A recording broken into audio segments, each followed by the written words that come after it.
Assalamualaikum warahmatullahi wabarakatuh. Saya Elita Dwi Kusmudiasri, mahasiswi Pendidikan Bahasa Sastra Indonesia dan Daerah Offering B Angkatan 2021 Universitas Negeri Malang akan menyampaikan sebuah materi tentang mata kuliah teori sastra di bab 8 subbab 8.2. Di video kali ini saya akan menyampaikan tentang subbab 8.2 tentang pendidikan sastra. Nah, peribahasa bilang tak kenal maka tak sayang. Sebelum beranjak ke materi, kita lebih baik mengenal apa sih pendidikan sastra itu. Dari kata pendidikan sastra, teman-teman pasti tahu kalau pendidikannya difungsikan sebagai pendidikan untuk mengenal sastra. Namun, kali ini saya akan membahas tentang pendidikan untuk mengembangkan ketiga aspek, yaitu kompetensi apresiasi sastra, kritik sastra, dan kreatif sastra. Nah, setelah memahami apa itu pendidikan sastra, ada 3 jenis aspek yang sudah dijelaskan, yaitu kompetensi apresiasi sastra, kritik sastra, dan kreatif sastra. Saya akan mencoba menjelaskan satu persatu dari ketiga macam pendidikan tersebut dalam pendidikan sastra. Yang pertama adalah pendidikan kompetensi apresiasi sastra. Dalam pendidikan jenis ini, kemampuan yang diutamakan adalah kemampuan membaca, memahami, menganalisis, dan menikmati karya sastra secara langsung.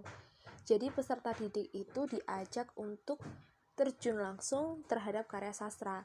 Mereka tidak hanya sekedar menghafal pengertian, unsur-unsur, atau ciri-ciri dari sastra tersebut, namun mereka langsung mengobservasi, menganalisis, dan menikmati karya sastra itu. Nah, tujuannya di samping itu adalah mengembangkan kemampuan pikir, sikap, dan keterampilan peserta didiknya. Juga peserta didik diajak untuk bisa mengapresiasi karya sastra dengan berbagai pendekatan. Pendekatan yang dimaksud adalah melalui pendekatan historis, sosiologis, psikologis, atau struktural.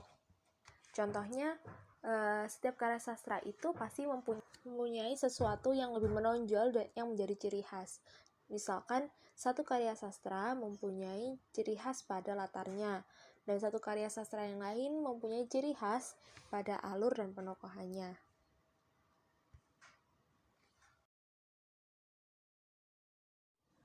Selanjutnya ada pendidikan kritik sastra. Dalam pendidikan kritik sastra ini menitikberatkan pada kemampuan untuk mengembangkan kompetensi guna memahami dan menilai karya sastra. Di sini peserta didik diajak untuk menentukan kualitas dan nilai karya sastra, tentang baik buruknya, asli tidaknya, dan berkualitas atau tidak berkualitasnya sebuah karya sastra. Tentunya dengan melalui pendekatan dan kriteria tertentu. Nah, setelah itu mereka diajak untuk memberikan saran konstruktif bagi perkembangan sastra. Yang dimaksudkan adalah saran-saran yang membangun sebuah karya sastra ke depannya. Tentang saran ini bisa tentang saran yang positif maupun yang negatif.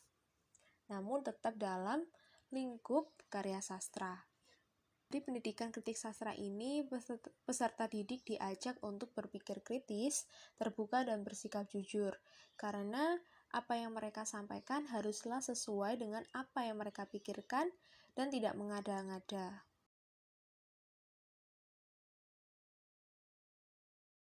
Selanjutnya ada pendidikan kreatif sastra.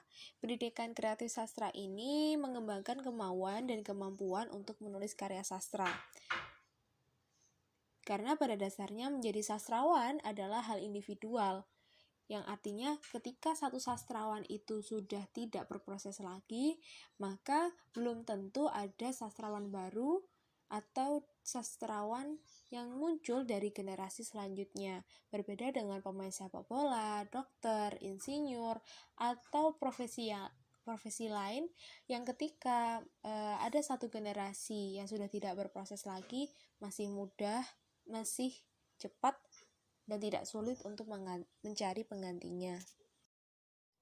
Dari kalimat tersebut ada satu hal unik, bahwa sebenarnya kembali lagi bahwa sastrawan adalah hal individual, namun Dari berbagai pengamatan dan percobaan, tentunya dengan menggunakan metode dan model tertentu, terdapat satu fenomena di mana seseorang yang mungkin tidak pernah menulis karya sastra atau belum bisa menulis karya sastra sebelumnya, setelah mereka melalui pelatihan singkat, mereka justru bisa menulis karya sastra. Nah, hal inilah yang seharusnya menjadi cambuk bahwa pendidikan kreatif sastra ini perlu diterapkan dalam pendidikan formal maupun non-formal, mengingat sebegitu besar dampaknya ketika hal tersebut diwujudkan dalam sebuah pendidikan. Namun pada prakteknya ternyata aspek penulisan kreatif sastra ini justru kurang mendapat perhatian yang serius. Saya bisa ambil contoh saat mungkin teman-teman masih menempuh pendidikan di sekolah dasar, ketika selesai liburan sekolah pasti teman-teman seringkali disuruh oleh pendidik untuk menuliskan pengalamannya atau cerpen dalam pengalamannya tentang liburan dalam bentuk cerpen.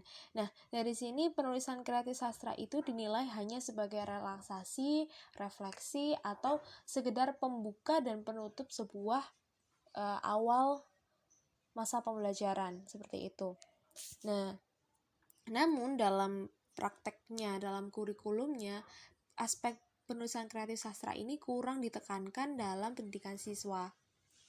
Ya, walaupun memang guru dituntut untuk tidak bosan mengembangkan pendidikan kreatif sastra, tapi jika dari kurikulumnya sendiri tidak mendapatkan perhatian khusus, maka akan sulit. Sebab kembali lagi bahwa berdasarkan pengalaman saya, aspek penulisan kreatif sastra hanya sebagai penugasan, relaksasi, dan refleksi saja, dan tidak untuk mengembangkan potensi yang dimiliki oleh siswa. Nah, hal ini memang salah satu faktor yang menjadi penghambat adalah tidak banyak guru yang mempunyai metode atau model untuk melatih peserta didiknya untuk berproses kreatif. Sehingga dalam variasi pendidikannya, memang aspek kreatif sastra ini kurang mendapatkan perhatian yang serius. Dan tidak heran bila tidak banyak sastrawan muda yang lahir dari proses pembelajaran di lembaga pendidikan. Nah, dari ketiga aspek dalam pendidikan sastra, mulai dari pendidikan kompetensi apresiasi sastra, pendidikan kritik sastra, dan yang terakhir adalah pendidikan kreatif sastra, ketiganya merupakan satu kesatuan yang tidak dapat dipisahkan dan saling mempengaruhi dalam proses pendidikan sastra. Sebab ketika ketiganya salah satunya saja tidak imbang, maka dirasa kurang menunjukkan bahwa pendidikan yang muncul adalah sebuah pendidikan sastra. Maka dari itu, tugas kita sebagai seorang pendidik adalah menyeimbangkan ketiganya agar menjadi satu kesatuan yang utuh dalam bingkai pendidikan sastra. Itu tadi materi yang dapat saya sampaikan di subbab 8.2 dalam mata kuliah teori sastra. Semoga apa yang saya sampaikan bermanfaat, berguna, dan dapat dipahami oleh teman-teman dan rekan-rekan semuanya.